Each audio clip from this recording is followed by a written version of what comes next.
In case of stains or scratches, follow these simple steps.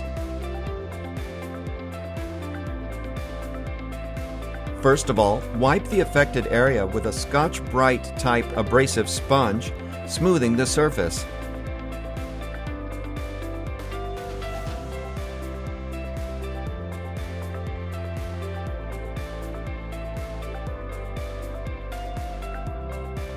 If the defect persists, sand again with very fine sandpaper.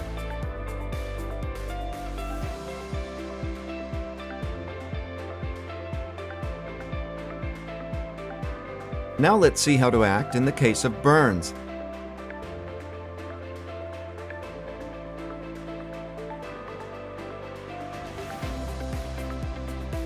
After cleaning thoroughly with a dry cloth, treat the affected area with a Scotch Brite type abrasive sponge. If the stain persists, treat the area with very fine sandpaper.